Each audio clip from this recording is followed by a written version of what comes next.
Hi friends, welcome to Ammi Chutney. இன்னைக்கு நம்ம ரெண்டு வகையான கருவேப்பிலை பொடி எப்படி செய்யறதுன்னு பார்க்க போறோம். அதுக்கு முன்னாடி அம்மி சட்னி சேனலை தொடர்ந்து பார்க்கறதுக்கு சேனலை சப்ஸ்கிரைப் பண்ணிடுங்க. அதுக்கு வீடியோக்கு கீழே இருக்கிற ரெட் கலர் சப்ஸ்கிரைப் பட்டனை கிளிக் பண்ணிட்டு கூடவே பெல் பட்டனையும் கிளிக் பண்ணிட்டு அதில் ஆல்ன்றதை செலக்ட் பண்ணிடுங்க. இப்போ ரெண்டு வகையான கருவேப்பிலை பொடி எப்படி செய்யறதுன்னு பார்க்கலாம். இதுக்கு தேவையான அளவுக்கு கருவேப்பிலையை நல்லா வாஷ் பண்ணிவிட்டு உருவி எடுத்து வச்சுக்கலாம். இப்போது ரெண்டு பொடிக்கும் தேவையான அளவுக்கு கருவேப்பிலை எடுத்தாச்சு.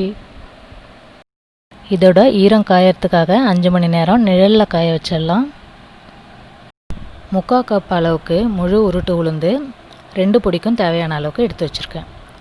இது மாதிரி காஞ்ச மிளகாவை காம்பு நீக்கிட்டு எடுத்து வச்சுக்கலாம்.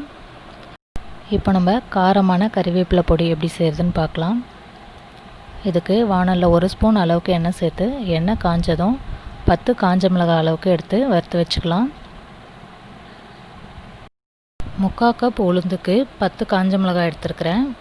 இது ஒரு வகையான பொடிக்கு மட்டும்தான். இப்போது 1 ஸ்பூன் அளவுக்கு மிளகு சேர்த்துடலாம்.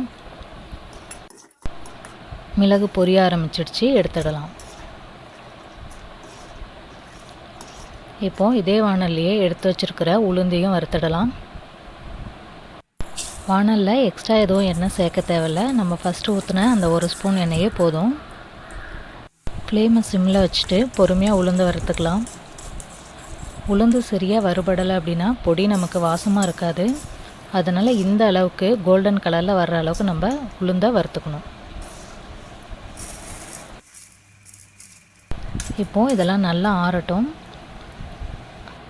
இதே வானல்லே நம்ம 1 ஸ்பூன் அளவுக்கு எண்ணெய் சேர்த்து எடுத்து வச்சுருக்கிற கறிவேப்பிலையை பாதி அளவுக்கு மட்டும் இந்த பொடிக்கு சேர்த்துக்கலாம். கறிவேப்பிலையை போடும்போது எண்ணெய் மேலே தெரிக்கும், அதனால் கொஞ்சம் எட்டக நின்றுட்டு போடுங்க. இதை இப்போ நல்லா ஸ்ப்ரெட் பண்ணி விட்டுடலாம். ஃப்ளேமை லோவில் வச்சு பொறுமையாக வறுத்தெடுத்துக்கலாம். கறிவேப்பிலை பொடி நல்லா வாசமாக இருக்கணும் அப்படின்னா கறிவேப்பிலையை உதிர்த்து போட்டுட்டு ரொம்ப நாள் காய விடக்கூடாது. காலையில் உதிர்த்து போட்டிங்க அப்படின்னா ஈவினிங்கே நீங்கள் அதை பொடி அரைச்சிடுங்க. அப்போ தான் நல்லா வாசமாக இருக்கும். இப்போ கறிவேப்பிலை நல்லா வறுபட்டுடுச்சு. இதை நம்ம இறக்கிடலாம். பொடிக்கு தேவையான அளவுக்கு உப்பு சேர்த்துடலாம். இப்போ இது நல்லா ஆறட்டும், அதுக்கப்புறமா நம்ம அரைச்சிடலாம். இப்போ நான் பொடியை அம்மியில் அரைக்க போகிறேன். அம்மியில் பொடி அரைச்சோம் அப்படின்னா ரொம்ப மையாது, கொஞ்சம் கொரப்பாக இருக்கும். அதனால் பொடி நல்லா டேஸ்ட்டாக இருக்கும். அரைக்கும் போதே நல்லா வாசமாக இருக்குது. இப்போது பொடி நல்லா அரைஞ்சிடுச்சு. நம்ம இதை எடுத்துடலாம். இந்த கறிவேப்பிலை பொடி இட்லிக்கு சூப்பராக இருக்கும். பாருங்கள், கறிவேப்பிலை பொடி நல்லா கொரப்பாகவும் அதே டைமில் நல்லா வாசமாகவும் இருக்குது. இப்போ நமக்கு கமகம வாசத்தோட காரமான கறிவேப்பிலை பொடி ரெடி ஆயிடுச்சு.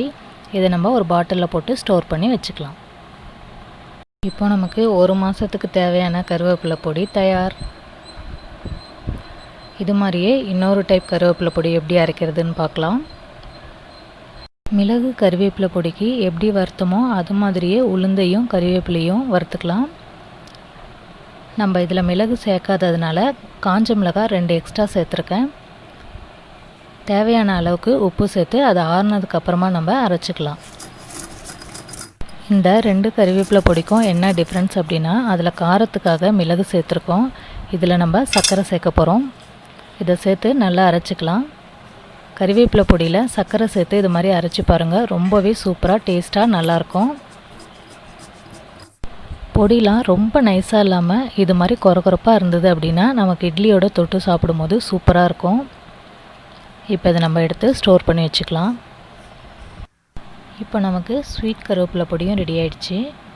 இந்த 2 வகையான கருவேப்பிலை பொடியும் இட்லி தோசைக்கு ரொம்பவே நல்லாயிருக்கும். நீங்களும் வீட்டில் கண்டிப்பாக ட்ரை பண்ணி பாருங்கள்.